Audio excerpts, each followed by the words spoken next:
भाजपा के राष्ट्रीय अध्यक्ष डॉक्टर जेपी नड्डा 12 सितंबर को 2 बजे मखाना अनुसंधान केंद्र पर आकर वहां 25-25 मखाना एवं तालाब से संबंधित काम करने वाले किसानों से मिलेंगे।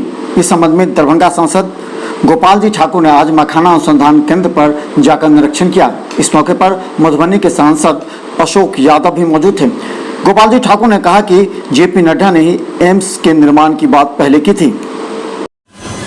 डॉक्टर जेपी नड्डा जी जो भारतीय जनता पार्टी के राष्ट्रीय अध्यक्ष हैं, विश्व के सबसे बड़ी पार्टी के अध्यक्ष का आगमन इस मिथिला के केंद्र दरभंगा के मखाना अनुसंधान केंद्र में उनका कार्यक्रम होने जा रहा है, जिसमें संपूर्ण मिथिलावासी का जो खुशी का इजहार कर नहीं पा रहा है, क्योंकि आदरणीय जेपी नड्डा जी जब मिथिला क्षेत्र के एम्स की बात चल रही थी तो पूर्व में ये स्वास्थ्य मंत्री भी रहे और इन्होंने कहा जो मिथिला क्षेत्र के केंद्र दरभंगा में एम्स का निर्माण हो।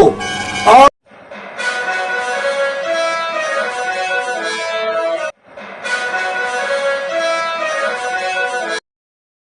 मिथिलांचल वासियों की बहुप्रतीक्षित योजना केंद्रीय उड्डयन मंत्री हरदीप सिंह पुरी दरभंगा 12 सितंबर को पहुंच रहे हैं। दरभंगा एयरपोर्ट के निर्माण कार्यों का निरीक्षण करेंगे। सांसद गोपाल जी ठाकुर ने पिछले दिनों दिल्ली में मंत्री से मुलाकात कर दरभंगा आकर एयरपोर्ट का निरीक्षण और शीघ्र प्रारंभ करने की बात की थी। दरभंगा एयरपोर्ट 25 अक्टूबर से संभावित प्रारंभ होने की बात है।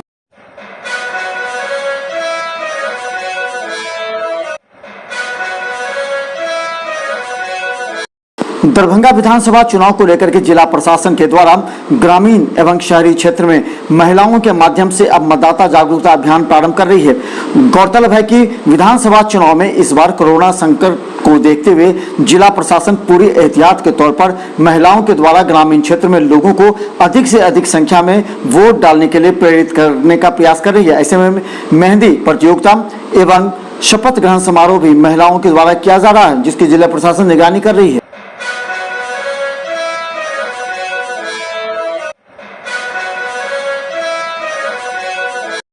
दरभंगा ग्रामीण विधानसभा के विधायक ललित यादव ने सतर प्रखंड और सोन की सड़क का शिलान्यास किया।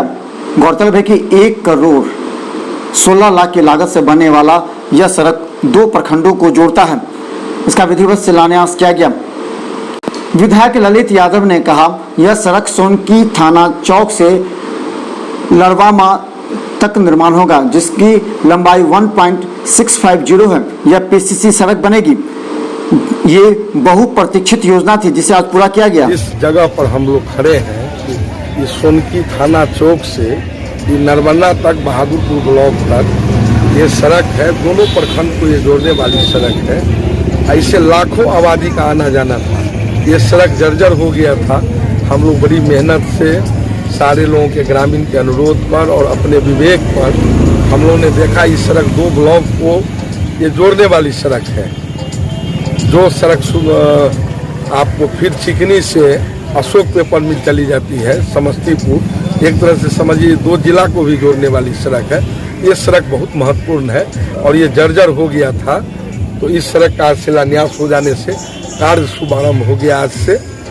तो हम लोग के लिए बहुत बड़ी उपलब्धि है इस सड़क के बन जाने से। इसका अमाउंट कितना?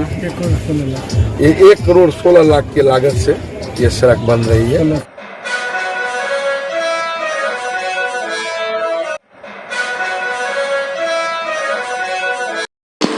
बहादुरपुर विधायक और राष्ट्रीय जनता दल के नेता भोला यादव लगातार शिलान्यास करते जा रहे हैं। बुद्ध विहार कॉलोनी में सड़क एवं पुल निर्माण को लेकर के विधायक भोला यादव ने एक कार्यक्रम आयोजित की, जिसमें आम जनता के समक्ष भोला यादव ने बताया कि पिछले दिनों जहां कार्य नहीं हुआ था उन सभी के लिए शिलान्यास प्रारंभ किया गया है और शीघ्र ही इसका निर्माण कार्य प्रारंभ किया जाएगा। गौरतलब है कि भोला यादव लगातार निर्माण कार्य एवं शिलान्यास जारी रखे हैं।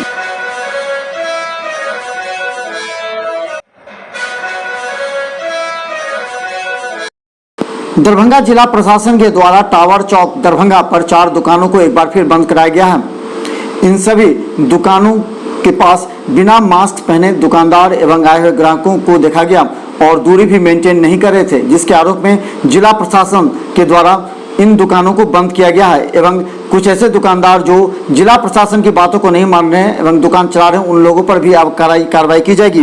हालांकि ऐसे दुकानों को सील कर उनके दुकानों पर एक इश्तिहार चिपका दिया गया है और दूसरे दुकानदारों को सबक लेने की बात की गई है।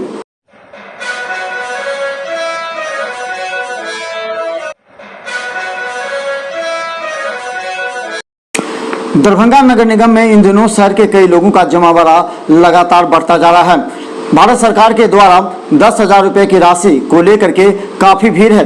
एक योजना है भारत सरकार की जिसमें ठेला चालक एवं रिक्शा चालक सब्जी वालों को सरकार के द्वारा 10,000 रुपए की सहायता राशि दी जा रही है। इसे लेकर के नगर निगम के काउंटर पर काफी संख्या में भीड़ देखी जा रही है। सुबह 9 बजे से लोग आ जाते हैं, लेकिन भीड़ को देखते हुए लोगों में डर है।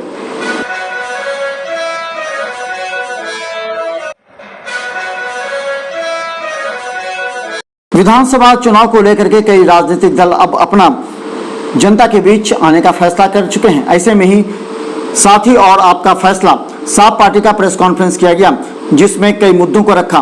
मिथिला विकास बोर्ड, मिथिला में इंडस्ट्री सेटअप हो, मिथिला के हर जिला में वर्ल्ड क्लास कॉलेज यूनिवर्सिटी के हॉस्पिटल की स्थापना हो, सहित कई बातों को लेकर के आज इन्होंने कहा कि कई विधानसभा चुनाव लड़ेगी।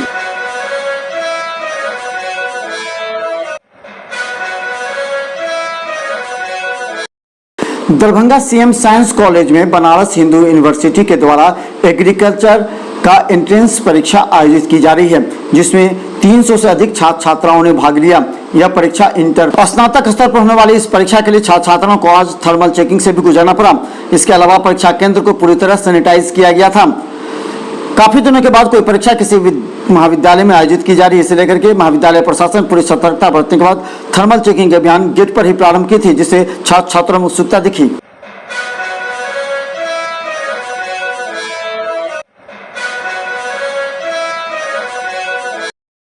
दलित शोषण मुक्ति मंच के द्वारा आज प्रतिरोध मार्च पोलो मैदान से धरना स्थल लाया गया, जिसका नेतृत्व श्याम भारती ने की। श्याम भारती ने कहा कि बहरा थाना महिनाम गांव में मखाना के बड़े कारोबारी के यहाँ काम कर रहे एक व्यक्ति के साथ मारपीट की घटना घटी। मंच दरभंगा जिला कमेटी की ओर से दलित तुलसी सदा पर हुए हमला के खिलाफ आज हम लोग प्रतिरोध मार्च निकाल रहे हैं। हम आपको कहना चाहते हैं, जो बहेरी गांव के बहेरी थाना के कलगांव गांव के मजदूर तुलसी सदा बेनीपुर के महिनाम के गांव के अंदर मखान के बहुत बड़े कारोबारी के यहाँ मजदूरी करते थे।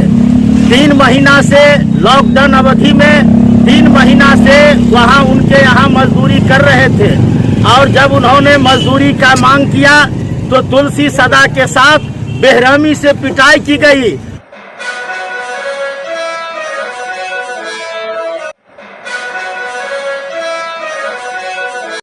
दरभंगा जिला प्रशासन के द्वारा हेलमेट चेकिंग अभियान एवं मास्क चेकिंग अभियान जोरों पर है। इस क्षेत्र में यातायात प्रभारी के द्वारा आज भी 12,500 रुपया हेलमेट एवं 10,000 रुपया मास्क चेकिंग के लिए जुर्माना वसूले गए। लोगों के बीच मास्क पहनने के लिए प्रेरित करने का पुलिस का यह तरीका लगातार चल रहा है।